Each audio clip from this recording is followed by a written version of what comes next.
Good morning વિદ્યાર્થી મિત્રો, હું ભાવેશ સુતરિયા આપ સર્વનું ઓનલાઈન લેક્ચરની અંદર હાર્દિક સ્વાગત કરું છું. ધોરણ 10 સામાજિક વિજ્ઞાનની અંદર આપણે ગયા લેક્ચરની અંદર એક યુનિટ છે એ પૂર્ણ કરેલો હતો, ઉત્પાદન ઉદ્યોગો, અને તેનું સ્વાધ્યાય છે એ દરેક વિદ્યાર્થીને લખવા માટે કરેલું છે.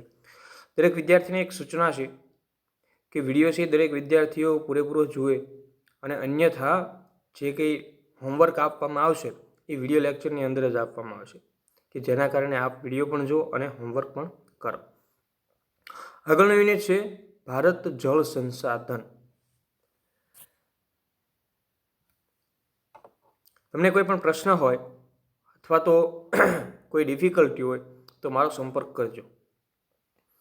જળ છે તો જીવન છે. જળ વિના પૃથ્વી પર કોઈ પણ પ્રકારના જીવનની કલ્પના થઈ શકતી તેમ નથી. જળ સંસાધનનો કોઈ બીજો વિકલ્પ પણ નથી. તેના ઉપયોગની યાદી ઘણી બધી લાંબી છે, અને સમગ્ર જીવસૃષ્ટિ પણ જીવન ટકાવી રાખવા માટે જળનો ઉપયોગ કરે છે. કોઈપણ દેશની સમૃદ્ધિનો આધાર તેની ખેતી અને તેના વપરાતા જળ ઉપર રહેલો છે.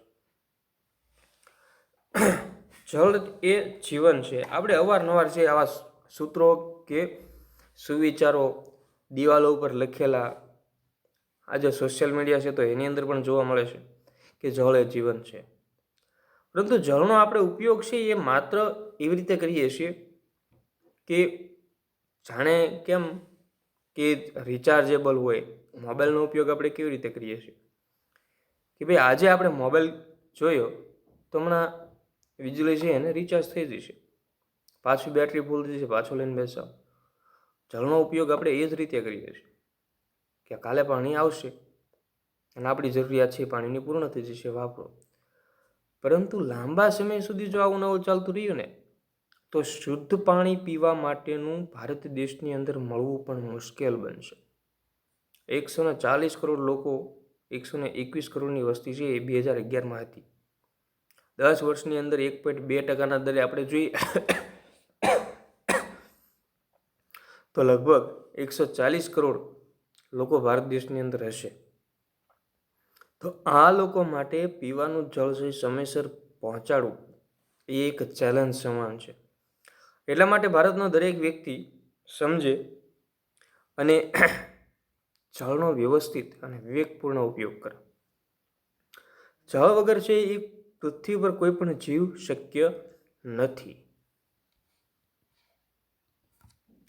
જળ વગર કોઈ પૃથ્વી સપાટી ઉપર કોઈ પણ પ્રકારનું જીવન છે એની કલ્પના પણ થઈ શકતી નથી, અને એનો પણ બીજો કોઈ વિકલ્પ પણ નથી કે ભાઈ પાણીની જગ્યાએ છે આપણે બીજું કંઈ વાપરી શકીએ. તેના ઉપયોગો ઘણા બધા છે અને આપણે સમજીએ છીએ. સમગ્ર જીવસૃષ્ટિના ટકાવી રાખવા માટે જળ છે એ એનો ઉપયોગ ટકી રહેવા માટે કરતો હોય, અને ભારત દેશની અંદર ખેતી અને ઇન્ડસ્ટ્રીયલ ઉપયોગમાં પણ પાણીનો ઉપયોગ થાય છે. જળની વિશેષ જરૂરિયાત પીવામાં તેમજ ઘરેલું કાર્યમાં તેમજ ઉદ્યોગોમાં રહે છે. વધતી જતી વસ્તી, વિકાસ કાર્યો, જે ઝડપી અને જથ્થામાં જળ વપરાય છે તે રીતે જળની અછત સર્જાય છે, અને તે બાબતને ધ્યાનમાં રાખી જળનો ઉપયોગ છે એ વિવેકપૂર્ણ આપણે કરવો જોઈએ. જળ એ મર્યાદિત સાધન છે. તેના સ્થાને કોઈ પણ સંસાધન ઉપયોગમાં લઈ શકાય તેમ નથી. પર્યાવરણ જીવન છે તેમ જળ સંસાધનને કારણે જ છે. તેથી જળનું એ આપણા જીવનનો એક અભિન્ન અંગ છે. અહીંયા પ્રસ્તાવના આપી છે અને સરસ મજાની વાત કરી છે કે જળ સંસાધન એટલે શું, એનું મહત્વ શું છે, કે આપણું જીવન ટકાવી રાખવા માટે પાણી જરૂરી છે. માત્ર પીવા માટે નહીં, માત્ર ઘર વપરાશ માટે નહીં, આપણે જેટલી વસ્તુઓ વાપરીએ છીએ ને એ વસ્તુ બનાવવા માટે કોઈને કોઈ રીતે પાણીની જરૂરિયાત ઊભી થાય છે. જો વસ્તુ બનાવવા માટે પાણીની જરૂરિયાત ઊભી ન થતી હોય ને તો વસ્તુ બનાવવા માટે જે લોકો રહેલા છે ને એ પણ પાણી પીએ છે, એ પણ પાણીનો ઉપયોગ કરે છે. એટલે ભારત દેશ કે પૃથ્વીની સપાટી ઉપર કોઈ પણ વસ્તુ બનાવવા કે કોઈ પણ વસ્તુ મેળવવા માટે પાણી એ જરૂરી છે, જેનો આપણે સહજતાથી વિવેકપૂર્વક ઉપયોગ કરીએ તો એ લાંબા સમય સુધી ટકી રહે છે. મર્યાદિત સંસાધન છે એટલે પૃથ્વી ઉપર જળનો જે જથ્થો છે એ નિશ્ચિત છે. પૃથ્વી ઉપર આપણે જોઈએ કે ઓશિયન છે, મહાસાગરો, જે મહાસાગરોમાં જળ છે વિપુલ રાશિની અંદર છે, પણ કેવું છે, સોલ્ટ બધું ક્ષારીય ખારું પાણી. એનું ડિસેલેશનનું કામ છે એ હાલમાં શરૂ થઈ રહેલું છે. જે આરબ દેશો છે એ આરબ દેશો પોતે જળ પાણી વપરાશનું કે પીવા માટેનું કેવી રીતે મેળવે છે? ડિસોલ્યુશનથી. એટલે કે દરિયાનું જે ખારું પાણી છે એને શુદ્ધ કરવામાં આવે. લગભગ સૌથી વધારે પ્રોજેક્ટ છે એ સાઉદી અરેબિયાની અંદર છે. આપણે હમણાં હાલ નરેન્દ્ર મોદી કચ્છની મુલાકાતે અત્યારે છે. 2 દિવસ પહેલાં આપણે જોયું હતું, ગઈકાલે હતા કચ્છની મુલાકાતે. અને તેમને ત્યાં એક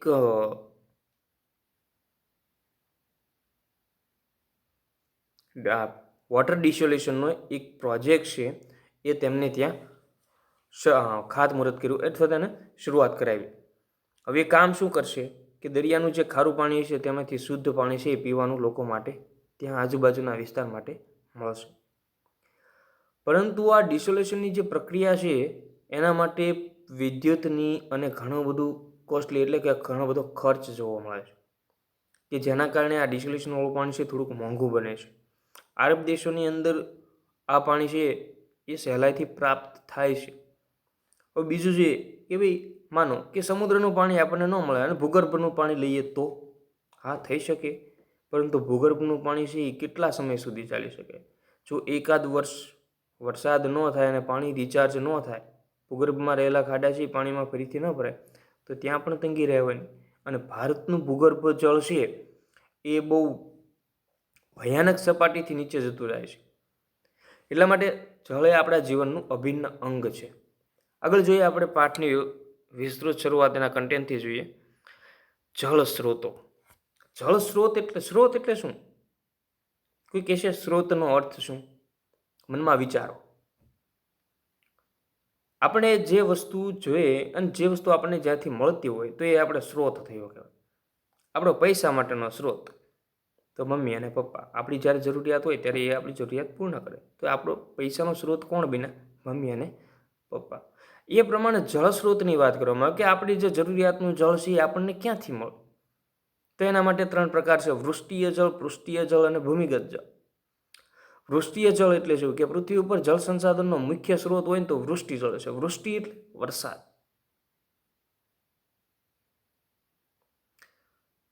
નદી, સરોવર, ઝરણા, કૂવા એ ગૌણ સ્ત્રોતો છે. આ બધા સ્ત્રોત છે કોના આધારે છે? વૃષ્ટિને આધારે. એટલે ઘણી વખત વરસાદ વધારે પડે ને ત્યારે આપણે એક શબ્દ વાપરીએ છીએ અતિવૃષ્ટિ, એટલે અતિશય વરસાદ પડવો.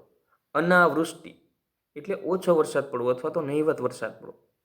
પૃથ્વીની સપાટી પર જે નદી, સરોવર, ઝરણા, કૂવા છે એ બધા કોના આધારે છે? વૃષ્ટિ જળના, એટલે કે વરસાદના આધારે છે. વરસાદ થાય, નદી, સરોવર, ઝરણા, કૂવા છે એ બધા ભરાય. બીજું છે પૃષ્ઠીય જળ. પૃથ્વીની સપાટી પરનું જળ નદી, સરોવર, તળાવ, સાગર, ઝરણા વગેરે સ્વરૂપે જોવા મળે છે. જે પૃષ્ઠીય જળ છે, પૃષ્ઠીય જળનો મુખ્ય સ્ત્રોત નદીઓ છે. એનો બીજો પ્રકાર કે જે પાણીના વિતરણ માટે મહત્વનો છે, કે જળ સ્ત્રોતો માટે પાણીનું વિતરણ જે જાય એના માટે મહત્વનો છે. એનો મુખ્ય સ્ત્રોત કયો છે? નદીઓ. માનો કે હિમાલયમાંથી ઘણી બધી નદીઓ નીકળે છે કે જે પંજાબમાંથી પાકિસ્તાનમાં વહે છે, ઉત્તર પ્રદેશ, બિહાર, ઉત્તર પ્રદેશ, દિલ્હી થઈને તે પશ્ચિમ બંગાળ તરફ વહે છે. તો આ બધી નદીઓનો મુખ્ય સ્ત્રોત કયો છે? વૃષ્ટિ. વૃષ્ટિ થયા પછી તેના રસ્તામાં આવતા જેટલા સરોવરો હોય, જેટલા તળાવ હોય, જેટલા આસપાસના વિસ્તારો હોય, જેટલા ઝરણા હોય, તે બધી જ જગ્યાએ આ પાણી છે, આ જળ જથ્થો સાર્વત્રિક રીતે સરળતાથી પ્રાપ્ત થઈ શકશે. એટલે બીજો પ્રકાર છે પૃષ્ઠીય જળ. એનો મુખ્ય સ્ત્રોત કયો છે? નદીઓ. પૃષ્ઠીય જળ, તેનો મુખ્ય સ્ત્રોત કયો છે? વૃષ્ટિ. ત્રીજું છે ભૂમિગત જળ, અને સૌથી મહત્વનું. મુખ્ય જળ સ્ત્રોતોમાં ભૂમિગત જળનું સ્થાન પણ અગત્યનું છે. પૃષ્ઠીય જળના અવશોષણથી ભૂમિગત જળ પ્રાપ્ત થાય. પૃષ્ઠીય જળનું અવશોષણ એટલે કે જે પૃથ્વીની સપાટી પરનું જે જળ છે, નદી, સરોવર, તળાવ, સાગર, ઝરણા વગેરે વૃષ્ટિય જળ કે નદીઓ દ્વારા ભરાશે. ત્યાર પછી એ પાણી ક્યાં જશે? એ પાણી બધું જમીનમાં નીચે ઉતરશે. જમીનમાં નીચે ઉતરતાની સાથે જ જે ભૂમિગત જળ એટલે કે પાતાળની અંદર જે પાણી રહેલું છે એ ભૂમિગત જળની અમુક જે જથ્થો છે એ ત્યાં સચવાઈ રહેશે. હવે પૃષ્ઠીય જળ જે છે એટલે કે નદી, સરોવર, તળાવ વગેરે સપાટી ઉપરનું જે પાણી છે એ જમીનમાં નીચે ઉતરશે અને એ આપણે અમુક અગત્યના સમયે એ ભૂમિગત જળ તરીકે તેનો ઉપયોગ કરીશું. ભૂમિગત જળનો જથ્થો છે અમર્યાદિત છે. કેમ? કારણ કે તે ક્યારેય નિશ્ચિત કરી શકાતો નથી. ભારતમાં ઉત્તરના મેદાનોની વિસ્તારમાં 42% ભૂમિગત જળ જોવા મળે છે. ભારતના ઉત્તરના મેદાની વિસ્તારોની અંદર, ઉત્તરના મેદાની વિસ્તારો એટલે કયા? મધ્યપ્રદેશનો ઉત્તર, હરિયાણા, પંજાબનો અમુક ભાગ, ઉત્તર પ્રદેશ, બિહાર વગેરે જે મેદાની પ્રદેશો છે, રાજસ્થાનનો પૂર્વ ભાગ વગેરે વગેરે, આ મેદાની પ્રદેશોની અંદર 42% ભૂમિગત જળ જોવા મળે છે. દક્ષિણ ભારતમાં ઉચ્ચ પ્રદેશીય અને પર્વતીય વિસ્તારોને કારણે ભૂમિગત જળનું પ્રમાણ છે ઓછું જોવા મળે છે. ભૂમિગત જળનો સૌથી વધુ ઉપયોગ શા માટે થાય છે? સિંચાઈ માટે થાય છે, એટલે કે ખેતીના ઉપયોગ માટે થાય છે. સૌથી વધારે ક્યાં જોવા મળે છે ભૂમિગત જળ? ઉત્તર ભારતના મેદાનોની અંદર. અને સૌથી ઓછું કે જ્યાં મેદાની પ્રદેશ નથી ત્યાં સૌથી ઓછું જોવા મળે છે, એટલે કે જ્યાં પર્વતીય પ્રદેશ હશે, રણ વિસ્તાર હશે, ત્યાં ભૂમિગત જળનું પ્રમાણ ઓછું જોવા મળશે. આગળ છે જળ સંસાધનો અને તેના ઉપયોગો. સિંચાઈ ભારતના લગભગ 84% જળ વિસ્તાર માટે 84% જળ એવું છે કે જે સિંચાઈ માટે ઉપયોગી છે. હવે આપણે અહીંયા એક આપેલું ઉદાહરણ છે એ જોઈએ તો આપણને પાણીનું મૂલ્ય ખરેખર સમજાય છે કે 1 કિલો ઘઉં ઉત્પાદન કરવા માટે લગભગ 1500 લીટર પાણીની આવશ્યકતા રહે છે. 1 કિલો જો ઘઉં ઉત્પાદન કરવું હોય અને એના માટે 1500 લીટર પાણીની આવશ્યકતા ઊભી થતી હોય તો ભારત દેશની અંદર ખેતી માટે કેટલા બધા પાણીની જરૂરિયાત રહેતી હશે. ડાંગર અને શેરડીના પાકોને વધુ જળની આવશ્યકતા રહે છે. ડાંગર એટલે કે આપણે જેને ચોખા કહીએ તે, શણ એટલે આપણે જે કોથળા આવે એ શણના કાપડના આવે, અને શેરડી, આ અમુક પાકો એવા છે કે જે પાકનું ઉત્પાદન લેવા માટે પાણીની આવશ્યકતા છે એ વધારે જોઈએ. એટલે આ પાકો એવી જ જગ્યાએ હશે કે જ્યાં પાણીનો જથ્થો છે એ સરળતાથી પ્રાપ્ત થઈ જતો હોય. પ્રાચીન સમયથી પાણીનો ઉપયોગ સિંચાઈ માટે થતો આવ્યો છે. કાવેરી નદીમાંથી ગ્રાન્ડ એનિક્ટ નામે જાણીતી નહેરનું નિર્માણ 2જી સદીમાં થયું હતું. કાવેરી નદીમાંથી ગ્રાન્ડ એનિક્ટ નામે નહેરનું નિર્માણ છે 2જી સદીમાં થયું. હવે જોઈએ કે 2જી સદીમાં જો નહેરનું નિર્માણ ભારત દેશની અંદર થયું હોય તો ભારત દેશની અંદર જે ખેતી માટેની જે સિંચાઈ છે એ 2જી સદીથી શરૂઆત થઈ એવું કહી શકાય. 1882માં ઉત્તર પ્રદેશની પૂર્વીય યમુના નહેરનું નિર્માણ કરવામાં આવ્યું હતું. ભારતની સૌપ્રથમ નહેર કહી શકાય કે 1882માં ઉત્તર પ્રદેશની પૂર્વીય યમુના નહેરનું નિર્માણ છે કરવામાં આવેલું હતું. ભારતમાં સિંચાઈના મુખ્ય માધ્યમો જોઈએ કે આપણે સિંચાઈનું પાણી ક્યાંથી પ્રાપ્ત થાય છે તો પહેલું છે કૂવો અને ટ્યુબવેલ. જેને આપણે ટ્યુબવેલ એટલે આપણે જેને બોર કહીએ છીએ તે, એટલે ભૂગર્ભ જળ. બીજું છે નહેરો. નહેરોનું કામ શું છે કે એક જગ્યાએ પાણીનો જ્યાં વિશાળ જથ્થો હોય ત્યાંથી પાણી ન હોય તેવા વિસ્તારમાં પાણી વહેવડાવવું, જેને નહેરો કહેવામાં આવે છે. ત્રીજું છે તળાવો. તળાવો એટલે વરસાદી પાણીથી જે આપણું ગામ હોય, શહેર હોય એની આસપાસનું જે પાણી એકઠું થાય તેને તળાવ. તો આ 3 મુખ્ય સ્ત્રોતો છે. એક છે કયું કે કૂવા અને ટ્યુબવેલ કે જેમાં ભૂગર્ભ જળનો ઉપયોગ થાય. બીજું છે નહેરો કે મોટી નદીઓ છે એ નાના ક્ષેત્રો સુધી અથવા સૂકા ક્ષેત્રો સુધી પહોંચાડી શકાય. અને ત્રીજું છે તળાવો કે જે વરસાદના પાણીથી જે એકઠું થાય. આ પૈકી કૂવા અને ટ્યુબવેલની સિંચાઈના મુખ્ય માધ્યમો છે. આજે મોટા ભાગની ખેતી કૂવા અને ટ્યુબવેલના આધારિત થાય છે. ગુજરાત જેવું જો કોઈ સ્થળ હોય કે જ્યાં નહેરોનો અત્યારે વિશેષ પ્રમાણની અંદર ઉપયોગ થતો હોય તો એવા વિસ્તારોની અંદર ખેતીનું ઉત્પાદન પણ સારું આવે અને લોકો ખેતી ક્ષેત્રે જે બીજા માધ્યમ તરફ જઈ રહ્યા છે તે અટકે પણ ખરા. નહેરો તથા તળાવો અનુક્રમે બીજા અને ત્રીજા સ્થાને આવે છે. નહેરો દ્વારા સિંચાઈ સતલુજ નદી, યમુના નદી, ગંગાના વિશાળ મેદાનો તેમજ પૂર્વના જે તટીય મેદાનો આવેલા છે, મહાનદી ગોદાવરી, કૃષ્ણા અને કાવેરીના મુખ્ય ત્રિકોણ પ્રદેશોની અંદર થાય છે. નહેરો દ્વારા ભારત દેશની અંદર સૌથી વધારે ખેતી માટેના આયોજનો ઉપલબ્ધ છે, પરંતુ ભારત દેશ એ સ્થિતિ ઉપર પહોંચી નથી શક્યો કે જેના કારણે ભારત દેશના દરેક ખેતર સુધી અથવા ખેતી સુધી નહેરોનું પાણી છે એ પહોંચાડી શકાય. પરંતુ આજે પણ એ કામ છે એ અંડર પ્રોસેસિંગમાં છે અને ઘણા બધા લોકોને સિંચાઈનું પાણી છે નહેરો દ્વારા પ્રાપ્ત પણ થાય છે. કૂવા અને ટ્યુબવેલ છે એ કાંપના મેદાનોમાં સામાન્ય છે. તળાવો દ્વારા થતી સિંચાઈની જે ખેતી છે પૂર્વ અને દક્ષિણ ભારતના રાજ્યોમાં વધારે જોવા મળે છે. તો આપણે જોયું કે ભારત દેશની અંદર સિંચાઈ માટેની પદ્ધતિઓ કેવી છે. તો લગભગ 84% જળ છે એ સિંચાઈ માટે ઉપયોગી થઈ શકે છે, જેની અંદર કૂવા, ટ્યુબવેલ, નહેરો વગેરે મુખ્ય છે. તો સિંચાઈના સ્ત્રોતો આપણે જોયા, તો આગળ આપણે જોઈએ બહુહેતુક યોજનાઓ. ભારત દેશની અંદર 140 કરોડની વિશાળ વસ્તી ધરાવતો દેશ છે, તો બહુહેતુક યોજનાઓ અતિ આવશ્યક છે. હવે બહુહેતુક યોજનાઓ એટલે શું, એનો અર્થ સામાન્ય સમજો. બહુહેતુક યોજનાઓ એટલે એવો કે જે હેતુનો જે યોજનાનો હેતુ એકથી વધારે હોય. ભારતમાં નાની મોટી ઘણી બધી નદીઓ છે એ વહે છે. ભારતનો જળ પરિવાહ સમૃદ્ધ છે. એનું કારણ ભારતનું ભૂપૃષ્ઠ એવું છે કે અનેક નદીઓ બીજી નદીઓને મળીને તેનું જળ સમુદ્રમાં ઠાલવે છે. ભારતનું જળ પરિવાહ છે એ સમૃદ્ધ છે. જળ પરિવાહ એટલે આખું નદી તંત્ર. અમુક વિસ્તારોને બાદ કરતાં ભારતમાં લગભગ દરેક જગ્યાએ નદીનું પાણી પહોંચાડી શકાય તેવી ક્ષમતાઓ રહેલી છે. એક નદીમાંથી બીજી નદીમાં, ત્યાર પછી એ પાણી છે એ આખરે કોને મળે છે? સમુદ્રને મળે છે.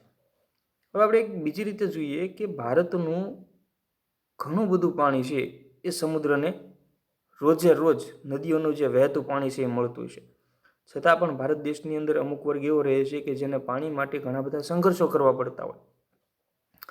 આ જળનો ઉપયોગ અનેક હેતુઓ માટે થાય છે. તે માટે બહુહેતુક યોજનાઓ વિવિધ નદીઓ પર બનાવવામાં આવેલી છે. બહુહેતુક યોજનાઓ એટલે નદી ખીણો સાથે સંકળાયેલા વિભિન્ન સમસ્યાઓ હલ કરવી. એમાં પૂર નિયંત્રણ, જમીન ધોવાણનો અટકાવ, સિંચાઈ અને પેયજળ ઉદ્યોગો, વસાહતોને આપવામાં આવતું પાણી, વિદ્યુત ઉત્પાદન, આંતરિક જળ પરિવહન, મનોરંજન, વન્યજીવ સંરક્ષણ, મત્સ્યપાલન અને હાલ જે ઉદ્યોગ વિકસી રહેલો છે પ્રવાસન ઉદ્યોગ તે.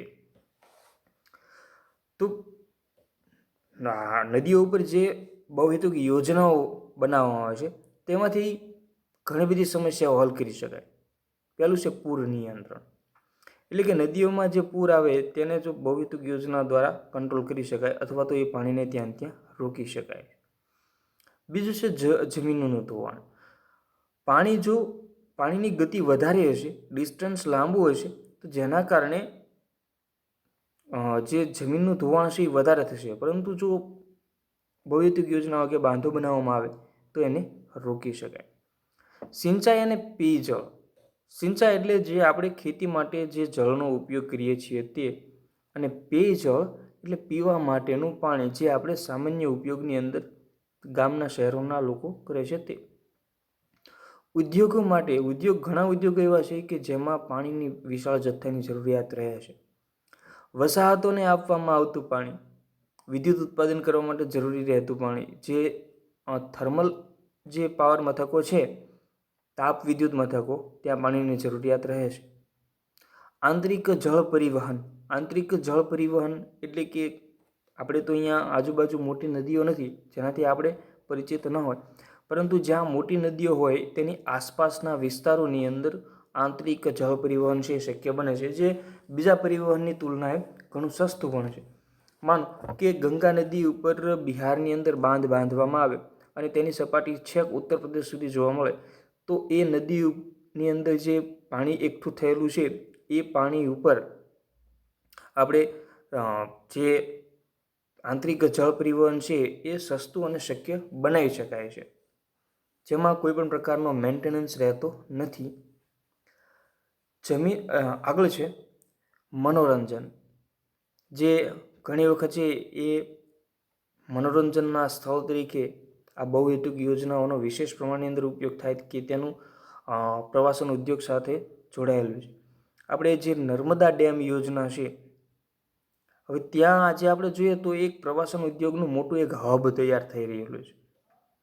પહેલાં તો એક ડેમ હતો, ત્યાર પછી સરદાર સરોવરની અંદર પેલું જે સ્ટેચ્યુ ઓફ યુનિટી સરદાર પટેલનું જે એક સ્ટેચ્યુ ઊભું કરવામાં આવ્યું તે, તો તેને જોવા માટે ઘણા બધા લોકો જાય છે.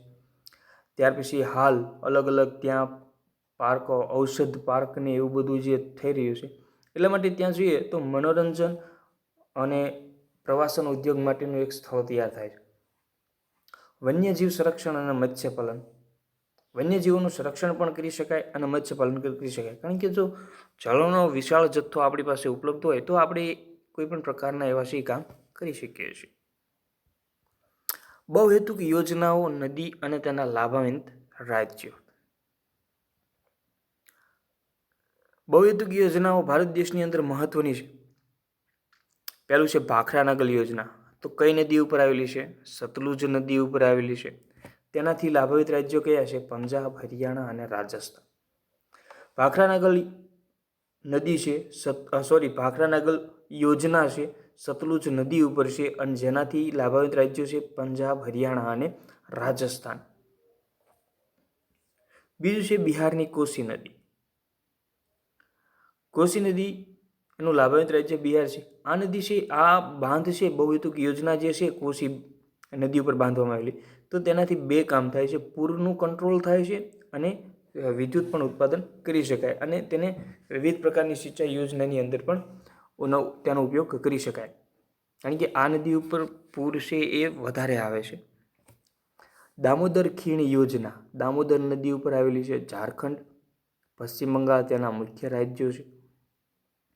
ત્યાર પછી હીરાકુંડ યોજના. હીરાકુંડ યોજના છે એ મહાનદી ઉપર આવેલું છે અને ઓડિશા એનું લાભાન્વિત રાજ્ય છે. ચંબલની ખીણ, ચંબલ નદી ઉપર આવેલી છે. મધ્યપ્રદેશ અને રાજસ્થાન તેના મુખ્ય લાભાન્વિત રાજ્યો છે. નાગાર્જુન સાગર યોજના જે કૃષ્ણા નદી ઉપર આવેલી છે. આંધ્રપ્રદેશ અને તેલંગાણા તેના મુખ્ય રાજ્યો છે, તેલંગાણા તેના મુખ્ય લાભાન્વિત રાજ્યો છે. કૃષ્ણરાજ સાગર યોજના કાવેરી નદી ઉપર છે. કર્ણાટક અને તમિલનાડુ તેના મુખ્ય લાભાન્વિત રાજ્યો છે. તુંગભદ્રા યોજના તુંગભદ્રા નદી ઉપર આવેલી છે કર્ણાટક અને આંધ્રપ્રદેશની અંદર. નર્મદા ખીણ, જેને આપણે સરદાર સરોવર તરીકે ઓળખીએ છીએ, જે નર્મદા ગુજરાતની અંદર આવેલી છે. મધ્યપ્રદેશ, ગુજરાત, રાજસ્થાન અને મહારાષ્ટ્ર 4 એના લાભાન્વિત રાજ્ય છે અને સૌથી મોટી યોજના પણ ગણાવી શકાય. કડાણા અને વણાકબોરી, આજે ગુજરાતના મહીસાગર નદીની અંદર, ઉકાઈ, કાંકરાપાર, તાપી નદી ઉપર, ધરોઈ, સાબરમતી ઉપર, જે આ છેલ્લી 3 છે એ ગુજરાતની અંદર આવેલી છે.